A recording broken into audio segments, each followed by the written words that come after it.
Okay, one more, an important one. When you put that rack back in, okay, push that rack this way. Push it up so that it's butted up against this wall. Because these screws, when you take them out, there's some clearance. Okay, there's 3 of them. There's some clearance. So put them in, wiggle them into place. Don't tighten one, then put the next one. Leave them a little bit loose and tighten them down gradually. But come in here and push that against that back wall. That's important. Otherwise, when you go back and forth with the calipers, you'll feel a difference, like it'll be smooth and then it'll jam and be scratchy. That's because if you don't put that, if that rack is not pushed up against that wall.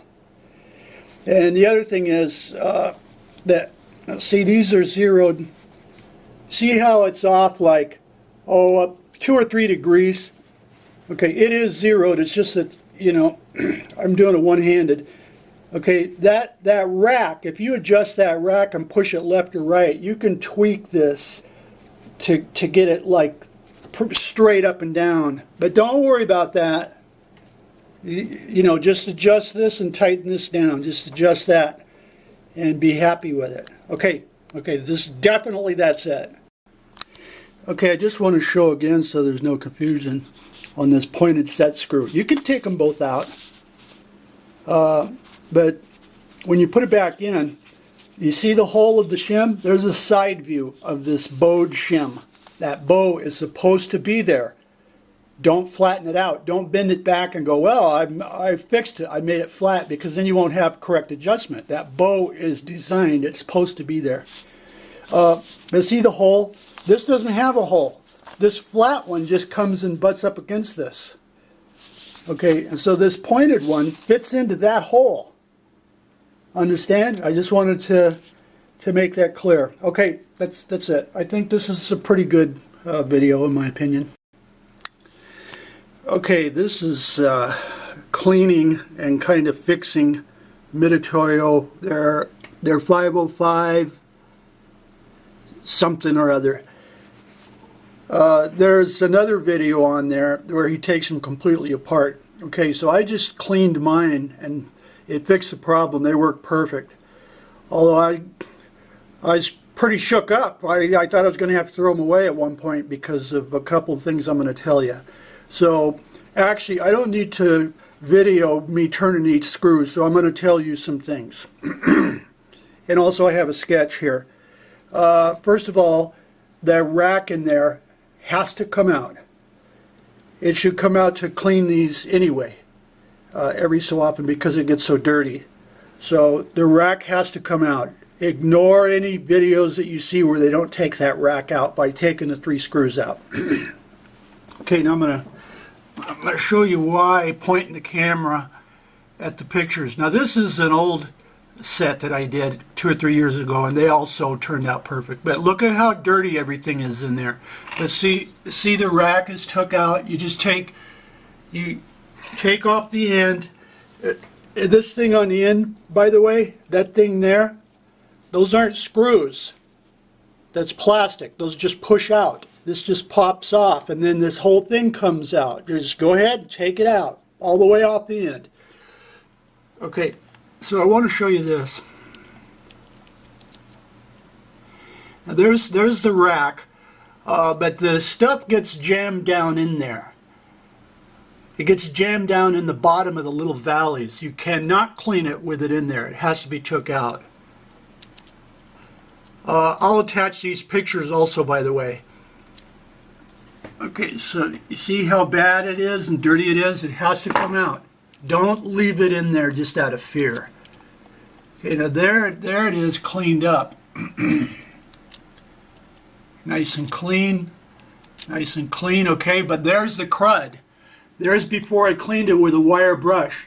So it has to come out, spray some WD-40 on there, get a little wire brush, and that crap has to come out of there.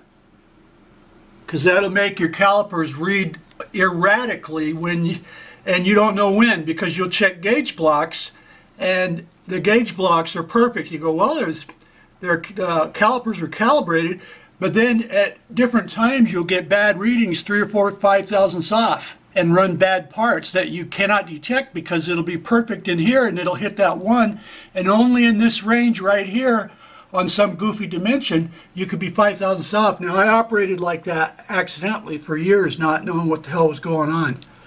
So that rack has to come out. See how nice and pretty it is after it's cleaned? Okay, now so you take the rack out, you just get your jeweler screwdrivers and take out the screws, the 3 screws. You know, take that whole thing off after you take that little plastic thing off. Take out the 3 screws, get the rack off of there, clean it, clean the body of this WD-40, scrub it out, wipe it down. Okay, now here's the 2 main notes where I'm kind of supplementing the other videos. You see this stuff here? Don't take that off of there. The way this face comes off is you pop it up carefully with a screwdriver or something, so it comes up. But once you get that dial off of there, first of all, it's hard to get off of there, and it's almost impossible to get it back on right. Also, underneath there, there's a couple of gears with springs, and once they're removed, the spring comes out, the preload comes out. It's almost impossible to get it back on there right. So if you look at the comments, which I did, that it's almost impossible to get it back together. If you're having to take this apart, I'll tell you right now, your calipers are probably scrap, because they won't repeat afterwards. Don't do it. Do not take this apart. Down in there is that brass shim. It's like 40 thousandths thick, and it comes out, it flops out when you pull this off. Well, it goes up here, and that bow, see, it's partly bowed. Like that. So in other words, this sketch is just like that, what you're looking at in that position. So that bow has to go down against this part. Otherwise, if it's the other way, these things will be hitting like this, and you'll be scratching on the end. And you open and close the calipers, you go, God, how come it feels kind of scratchy? Well, that's why. That bow has to go down. Also, this pointed set screw is it's this one. Don't put it in there this position, because it's this one. When you put that shim in, you know, you put this on, you put it back on. Now this is all loose. This is shaky loose. And so you take the shim and you stick it in there, and the hole, you know, the hole is right here. The hole's got to be there. It can't be there. It has to be there, because that's what that pointed set screw is for. It fits into the hole. Okay, now you get this shim in there with the hump down. Well, how do you get it in line? Okay, because the end of the shim just barely is right in there, like 10 thousandths below the surface. You'll see it. You'll see it. So in other words, you put it in there, the hump is down, and the hole is on this end. The hole is this end, not that end. Okay, so you put it in there, and you go like maybe 5 thousandths past the metal here, and that's what lines the hole up. Now when you tighten this down, that point goes into the hole and wiggles it into position and locks it into place. Okay, and so you screw it down and back off by like a quarter turn, not even that much. Same with this one. Tighten them both down and then back off a quarter and move it back and forth, and you'll have perfect smooth movement.